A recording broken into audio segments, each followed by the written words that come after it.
I think the era of perfect, rare, expensive houseplants is over because the trends for 2026 are weird, dark, and kind of unexpected. So in today's video, we're gonna be dissecting 6 houseplant trends that I'm seeing have a boom in the community. If you're new here, my name is Matt, and as always, I would love to hear from you. So let me know what you think are some up and coming trends in the houseplant hobby for 2026. But without further ado, let's get started with my list. The first trend on my list is something I've talked about already, and it's something that I am trying to do, and that is have a curated collection. I think the days of mindlessly buying and collecting plants and having heaps and heaps of plants are over. Now, if you still love collecting plants and buying all the house plants that you can get, by all means, continue doing it. But what I'm seeing more and more is people getting burnt out by this hobby. They're getting burnt out by the amount of plants that they have. And that's definitely something that happened to me. I used to have well over 100 plants, and it was fun. I had to go through that era in my life. I had to experience what's out there, buy different plants, try growing different plants, and ultimately figure out what I like and what I don't like. But nowadays, I'm a lot more conservative when it comes to my plant purchasing, and I rarely buy plants in the first place. And when I do buy a plant, I really think about, is this plant a good fit for me or not? Can I take care of this plant? Do I have space for it? Is this a plant that brings me joy? All of these are important questions I ask myself nowadays before making a plant purchase. And they have made my life so much easier because now I have a smaller collection that I actually enjoy taking care of. I have a collection that I don't feel overwhelmed by. Yes, it's smaller and maybe less impressive than my large collection, but the plants that I do have are a lot healthier because I actually have the time and energy and resources to be taking care of all of these plants. Where in the past, I definitely had a lot of filler plants, and I definitely had plants that were not looking that great. I would usually fall into the trap of buying a ton of plants around like fall or even early springtime, because during the fall, spring, and winter, plant care is a lot easier. When you have to water your plants only once every week or even 2 weeks, it's a lot easier to manage 100 plants. However, once summer knocks at the door and you have to water your plants maybe even 2-3 times a week, having 100 plants, having a full-time job, having other responsibilities and hobbies, it gets a lot. And that's what happened to me. I just got extremely burnt out by my collection, and I realized that I needed to change something. So I did a massive downsize. I went from owning over 100 plants to now owning about 60. And I'm much happier with this number of plants. And I feel like the plants that I do have currently in my collection are ones that I actually love. For the most part, I still have a couple of filler plants just because, I do like a touch of greenery here and there. But for the most part, the majority of my plants, at least all the ones that you can see in the background, are plants that I love. And I think that's important. Creating a collection, curating a collection that you love, that is full of plants that actually bring you joy, that you actually enjoy taking care of, that actually give you something in return. This hobby is time consuming. It can be very difficult at times because unlike other hobbies, you can't just put it down. You always have to do something with your plants if you want to keep them alive. And having a smaller, more curated collection, a collection that actually fits your lifestyle, is super important. And I'm seeing a lot more people going into the direction of curating their collections versus just collecting. I think this is a very healthy mindset. I think it's a more sustainable mindset. And I definitely think that I want to continue leaning into the direction of curating my plants. And the ones that I do have right now, I want to have for years and years to come. I want to show you the same plants that I have right now in 10 years. Hopefully, I'll still be on YouTube in 10 years and we can watch their journey together. I think that's the most rewarding part about this hobby.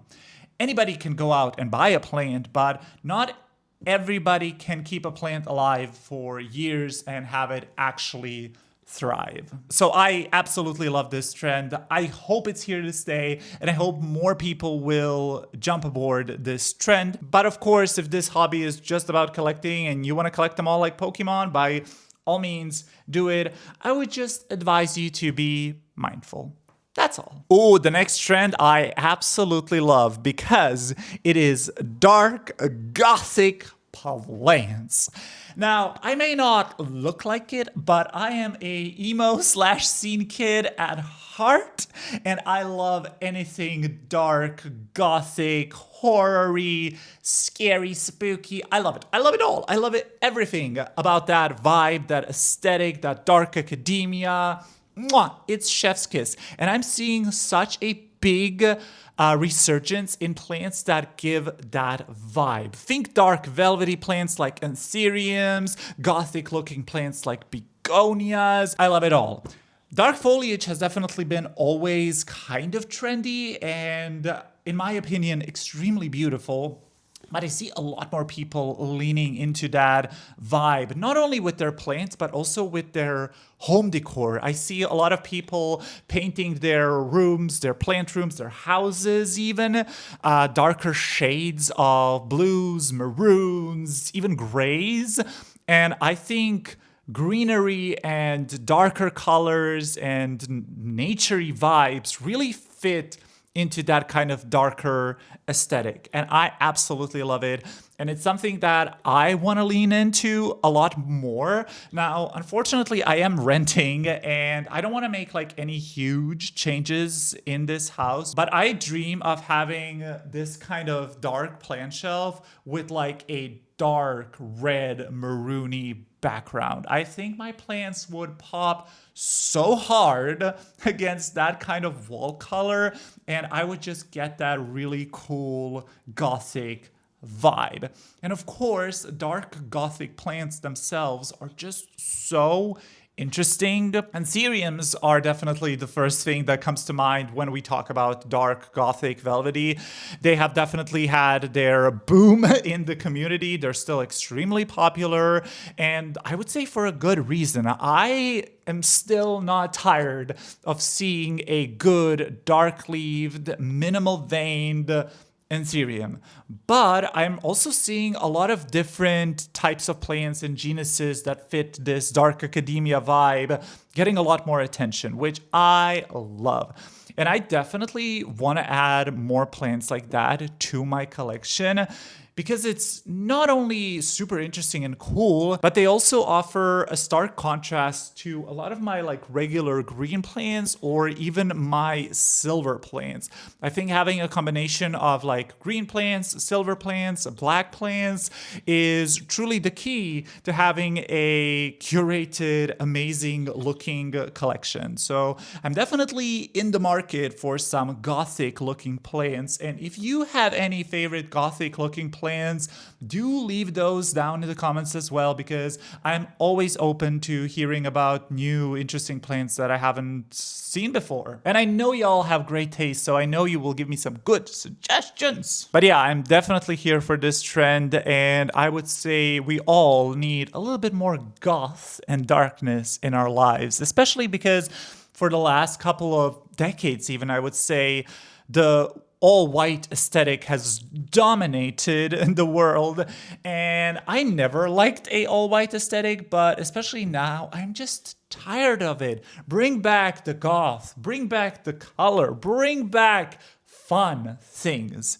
And speaking of fun things, the next trend that I'm seeing in this houseplant hobby is weird, kooky plants, and I am so here for this one. I see so many people actually being interested in weirdo plants, in succulents, cacti, codex plants, plants with stems, growing plants in different ways, like bonsai. I love all of it. These plants look so cool, and whenever I see people that can style them well, pair them with cool pots, add like nice top dressing. It's always a complete vignette. It's such a cool statement piece, almost an art piece in your house when you have plants like that. And I'm really glad that more people are getting into it. Now, I will say it took me quite a while to get into this trend because I love my green leaf basic bitch plants. But I'm definitely coming around to the idea of having more weirdo plants. And for the most part, those like weirdo plants are usually quite easy to take care of. But I'm just seeing this trend of people moving away from your regular monsteras and philodendrons and even anthuriums. And I still love those plants, don't get me wrong.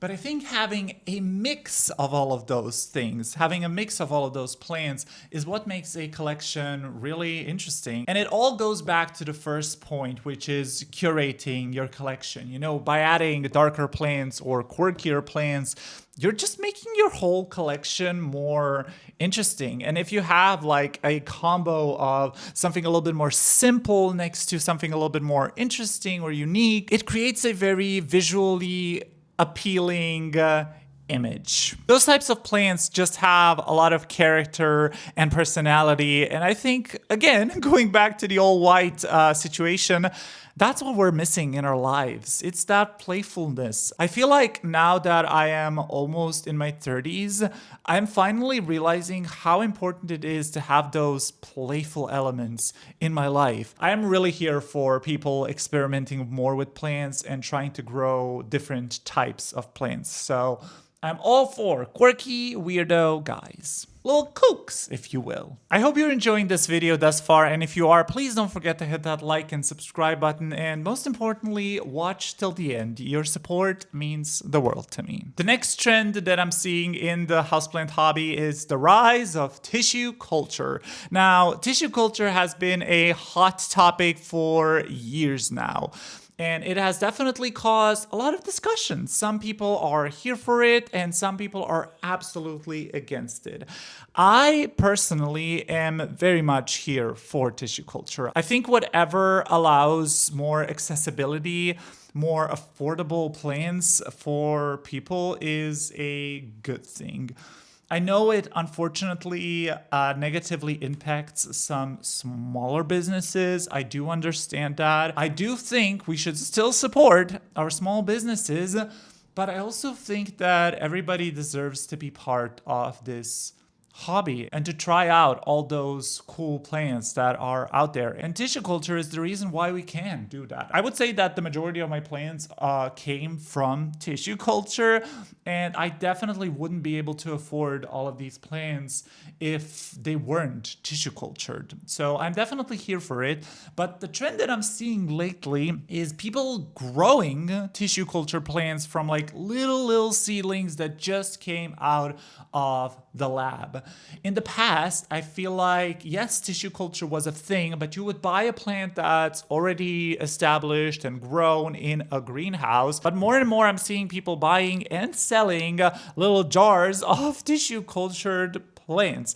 And it's definitely reminding me of the aquarium hobby, because a lot of plants for aquariums you can buy in those like little tissue cultured tubes that come in the little gel and everything. And the reason for that is that a lot of aquarium plants have the potential to carry diseases and pests, and dealing with those things in aquariums is an absolute nightmare. And it actually got me thinking that the same thing can be applied to houseplants.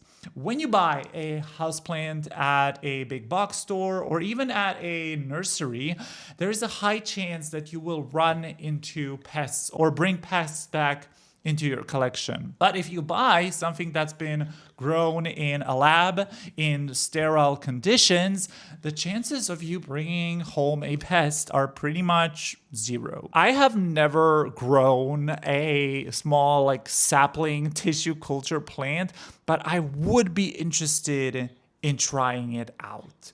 I think the process could be really cool. I think seeing a plant grow from virtually nothing to a full plant is very satisfying. But obviously, plants like that do have a little bit of higher maintenance. You need high humidity, high light, good conditions in order to grow those plants. And there's that whole notion that tissue culture plants are a lot weaker than like cuttings or clones of plants. Now, I definitely agree with this to an extent. Let's say for alocasias, I definitely think that corn-grown alocasias are oftentimes a lot healthier and have better genetics than tissue-grown ones.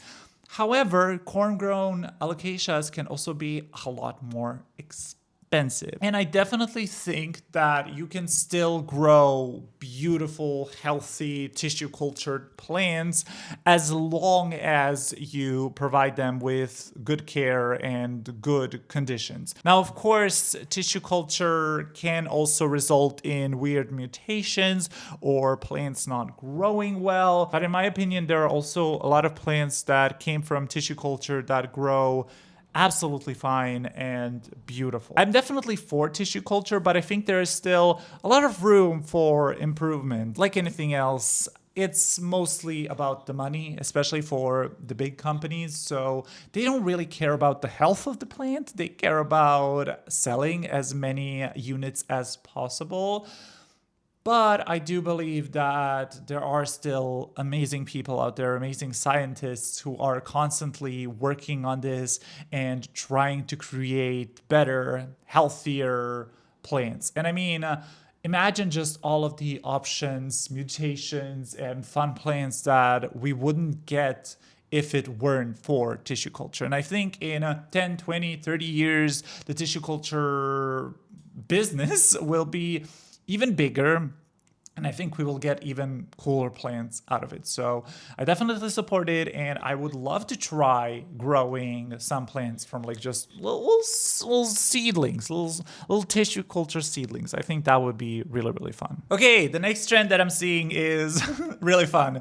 And it's the return of grandma plants. Now, what I mean by that is that I'm seeing a resurgence in plants that our moms or grandmas used to grow. Things like ficuses, peace lilies, pothos, ivies, spider plants, all of these like kind of classic plants I feel are coming back into rotation.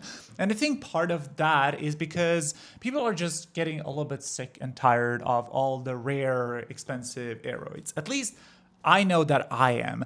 Yeah, all the new hybrids constantly coming out are cool, but there's just too many. It's hard to keep up, especially with things like anthuriums, where there are like, over 2,000 species and new hybrids are created on the daily, and most of them look the same. I don't know. It's just kind of hard to keep up. And I feel like people are really yearning for that kind of nostalgic, old school feel. Those plants provide exactly that vibe. I know whenever I see, for example, a Dracaena, I will always think of my mom because she has two beautiful, huge Dracaenas back at home. And I think people are really looking for that kind of connection in their houseplants. And on top of that, they're looking for easy care plants because we're back to a hectic lifestyle, unfortunately, especially in the era of AI. I feel like things are moving even faster and people have to run even more, and we just don't have as much time or energy to be taking care of our plants. So we are looking back at those easy care houseplants. And there's just something whimsical about all of these plants. Like think of a Ficus benjamina. That is such a grandma plant in my opinion, but the grandmas were right. They're just fun to grow. And I really hope that in, 30, 40 years, I will be able to give some of my plants, some of my OGs to my nephew. I'm probably never gonna have kids of my own, unfortunately. Yes, living in a country that doesn't allow you to adopt because of your sexuality. Fun things. But I do hope that my nephew will end up liking plants and that I will be able to give him some of my plants. That would be the dream. And this just goes to show you that a lot of trends come in circles, you know? Just like we see in fashion, like the things that were popular in the 80s and 90s are popular once again with the like Gen Zs and the little kids and stuff. The same thing is kind of happening with houseplants. So those like older plants that we thought were grandma chic are kind of back in fashion. So I'm here for this trend. I support it, and especially if it has a sentimental meaning to you, that just adds so much more value and importance to this trend. The last trend goes hand in hand with the curated collection and the weirdo plants, and that is carnivorous plants. I'm seeing a lot of people getting into carnivorous plants, and I love it. I think carnivorous plants are so cool. They're so interesting. They're so unique. I mean, just the fact that this type of plant exists, a plant that lures in prey and then digests them and uses them as food, is just so cool. Just the sheer science behind carnivorous plants is so interesting and fascinating. And on top of that, they usually look pretty freaking neat. I don't have a large carnivorous plant collection. In fact, I only have a little pinguicula at the moment, but I would definitely be interested in adding a couple of carnivorous plants to my collection.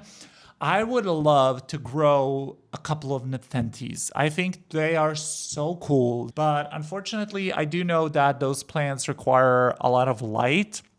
So I just don't have a good enough spot for a nepenthes. So I don't think I'm gonna get one anytime soon, but in my like dream house sometime in the future, I would love to grow a couple more carnivorous plants. Things like nepenthes, things like pinguiculas, even like the regular Venus flytrap. They're so unique, and there is a lot of different varieties and versions and types of these plants. Now, I will say a lot of them do look very similar, and I see a lot of other people also getting into the carnivorous plant hobby. It's still a very niche thing, I would say, but again, it goes back to just having a curated collection, having those unexpected plants.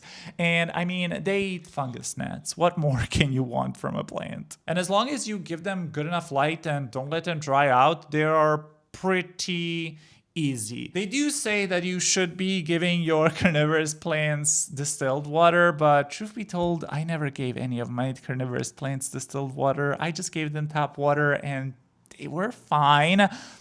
But caveat being that the water in my country is actually pretty good, but they would prefer distilled water, and you also don't want to be fertilizing carnivorous plants. There are carnivorous plant-specific fertilizer that you can use, but I have never experimented with those because I do have a couple of fungus gnats flying around here and there, so usually that's enough food for the carnivorous plants. But of course, I'm not an expert on carnivorous plants. I just think they're quite neat. So those are all the houseplant trends that I am seeing in 2026. Curated collections with cool, quirky plants and a touch of nostalgia. Once again, I hope you enjoyed this video. Let me know if there are any trends that I missed, and if you have any cool plants that fit any of these categories. I would love to know about them. I hope you have a super amazing, fabulous, gorgeous day, and I will see you in the next one. Goodbye!